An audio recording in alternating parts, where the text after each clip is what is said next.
Mga lods na magandang araw po sa inyong lahat. Nandito pa ako sa bahay namin kasi po hindi pa kami punta ng gubat at saka bundok mo. Kasi siguro mamaya-maya lang punta kami, tawagan ko si idol natin na si Edwin na puntahan na namin si Inday at saka yung mga kasamahan, yung mga kasama namin na si yung team SG po. Kasi nakababa po kami ni Idol Edwin. So ngayon nandito pa ako sa bahay ko. Kaya siguro mamaya-maya lang inaasikaso ko muna yung ko dito. Yung at saka yung dito sa bahay namin, kasi sa bahay ko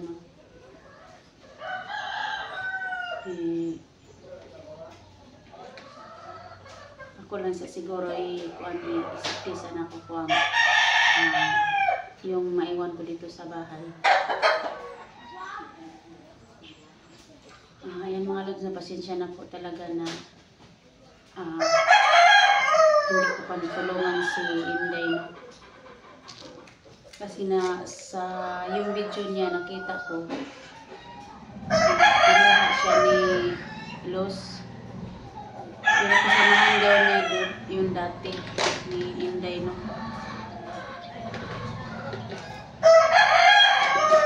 bakit ginaganyan siya ni Los na pinagbintangan. Kaya itong mga lods sa ngayon po dito pa ako sa bahay.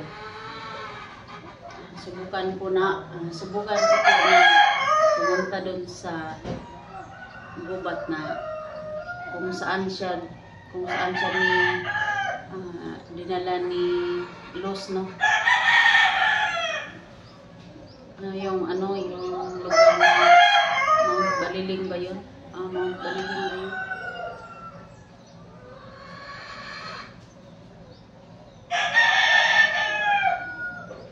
Iti-text ko muna yung mga kasama ko kung saan sila banda dumaan, kasi baka may signal sila doon. I-text ko or tawagan ko.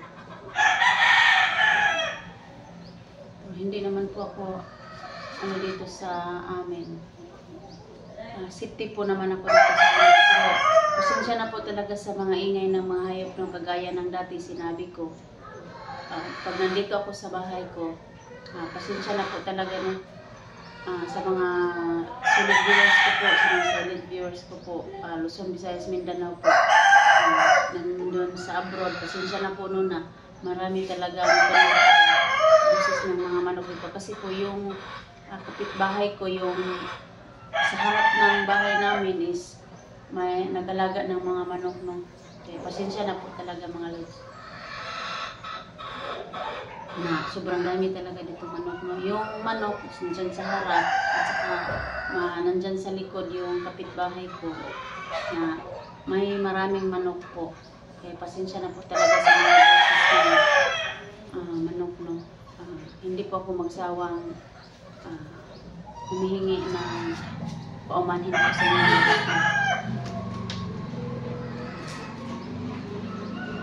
Kasi po dito po dikit-dikit lang po yung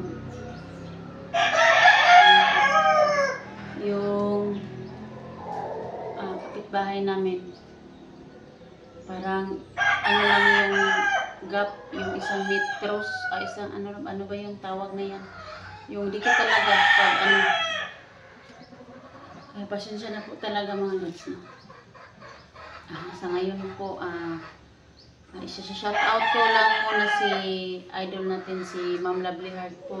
Shout out po sa iyo, idol. Kang Ma'am Gist po nga nandyan sa abroad. Lahat sila nandyan sa abroad. Kang Ma'am Lorna Villa Gonzalo. Shout out po doon kang Ma'am Beatrice. Shout out po sa inyo lahat doon. Kay sino ba yun na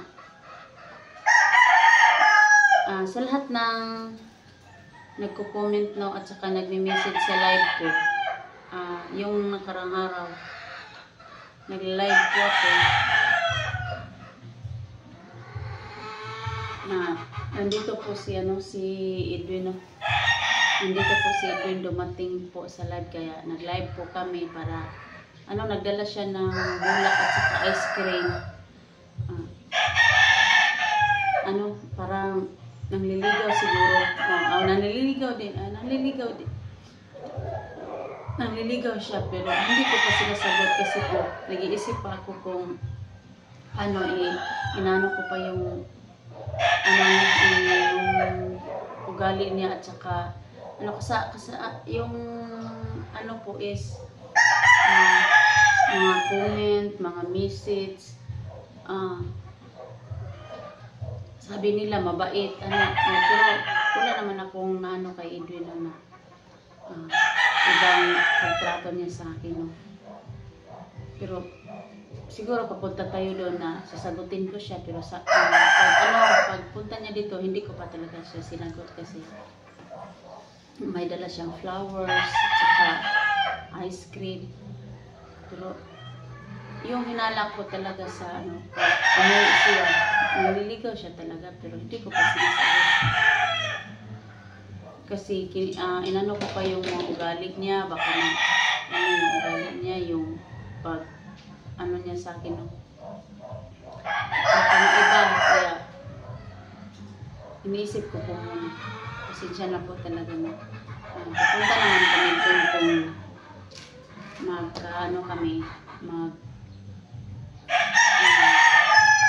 siguro baka papunta namin sa ubat na marisyo na namin si Inday, tapos pagbaba namin ulit niya,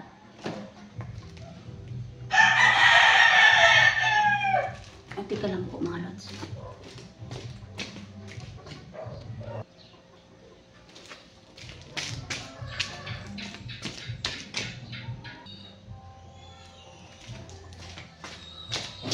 Ayan po mga lods, patuloy po tayo mga lods. Pasensya na po talaga kasi sobrang ingay po dito mga lods. Ay, atay ka mga lods.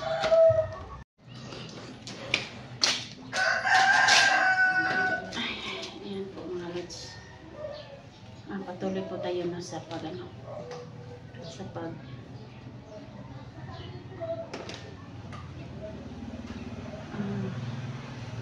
kasi po sa ngayon po is nandito pa po ako ngayon sa bahay ko, kaya baka mamaya-maya lang po is papunta kami ng bubat. Iti-text ko muna yung kasamahan ko at saka si idol natin Edwin, no? Baka papunta din po siya. Sa ngayon po is kontakin ko sila lahat, yung Team SG, kung saan dinala ni Luz si Inday, kasi nangangailangan ng tulong, no?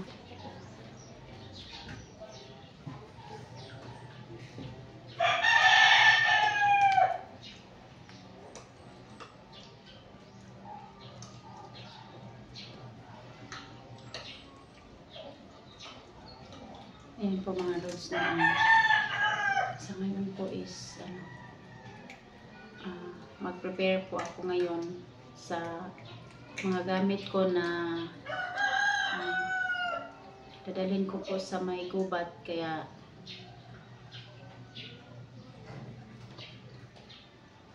po yung mga dadalhin ko, yung marami pa itong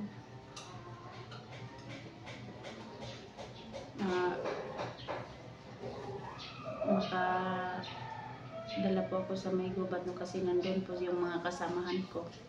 Baka dala po ako ng kaunting pagkain at saka gamot, kasi nandun yung mga kasamahan ko na una na sa may gubat, kaya kahit kaunti lang, basta may dala ako, okay na po sila pag may kaunting dinadala namin kung sino yung nandyan sa baba niya. Pagbalik dun sa may gubat kung sino, may kaunting mga dalang pagkain at saka yung mga gamot, tubig.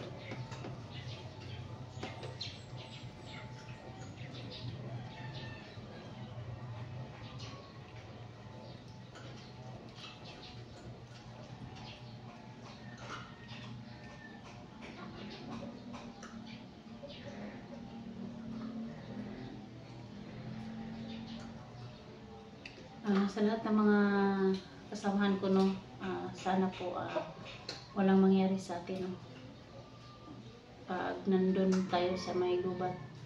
So kaso pag parang naman si wala nang agimat si Aying at saka si 44, parang naman si 44, parang okay naman kung kaunti.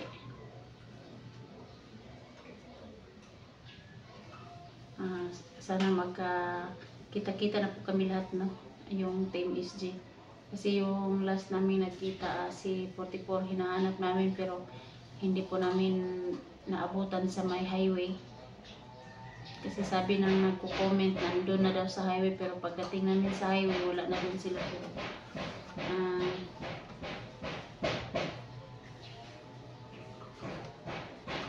Si Aying po talaga sobrang talino po, no.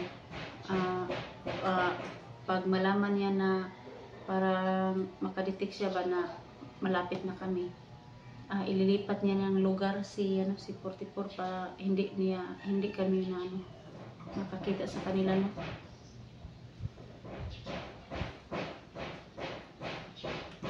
Kasi yung pagbaba namin, pagdating namin doon sa highway, tiningnan namin yung mga bakas ng mga paa, yung mga apak nila, no. Nakita namin pero hindi namin nakita sila Aying at saka si 44.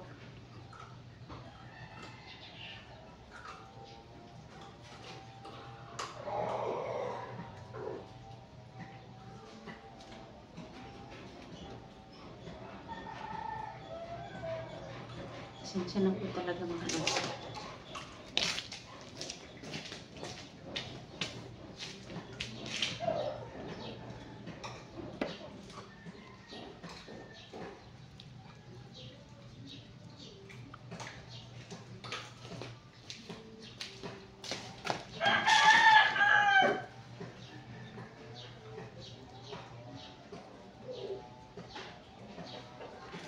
Sa ngayon po, no, na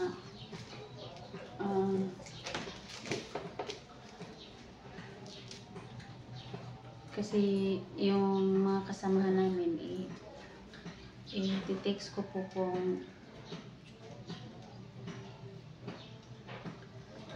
kung saan sila banda, no. Kasi doon kami, baka makita namin sila pagpunta namin doon, yung sasabihin nila na lugar kung saan nilang location, no.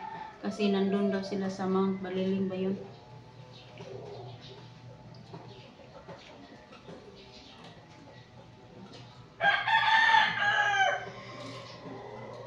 Masira na po talaga yung cellphone.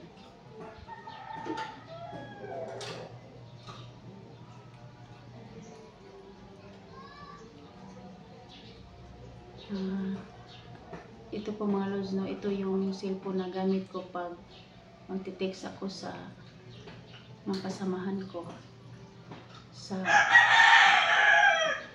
Pag nandun po ako sa may gubat, ito po yung gagamitin ko na pang-text sa anak ko. Pero kaso parang maraming basag-basag na, pero maghahang na po siya talaga. Sira po.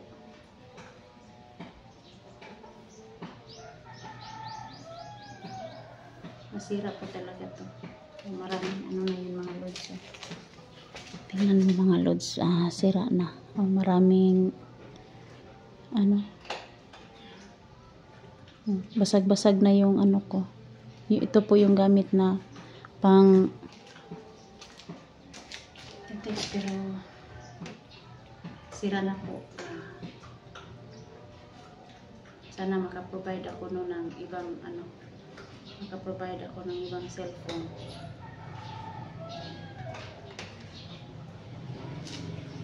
Kasi ito po yung gamit ng pangkontak ng anak ko. Tanong ko.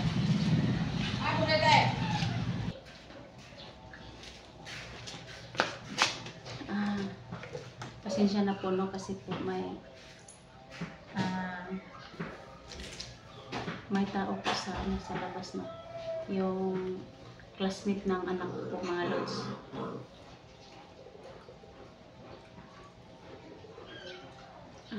Pasensya na po na medyo maingay po dito kasi marami po akong kapitbahay. At saka yung mga hayop, pasensya na po talaga na. Pero ito talaga na kung hindi na ma-open na basag na laglag po ito sa anak ko.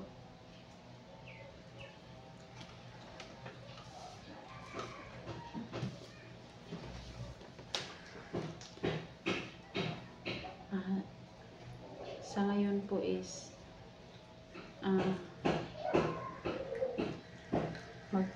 umalis yung anak ko kasi may project daw silang gagawin doon sa classmate niya. Sa ngayon is mag-prepare po ako na iwan ko dito sa iyahan no?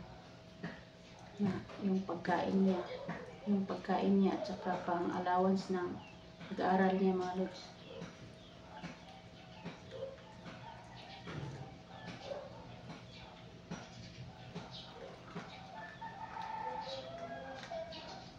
Kasi pagdating ko doon sa may gubat na safety po siya dito at saka doon ako. Pero yung yung cellphone na lagi kong ginagamit na contact ko po sa kanya, pero niya na nasira na kasi nalaglag po ito yung kanina, hindi na ma-open. Pasensya na po talaga, mga lods.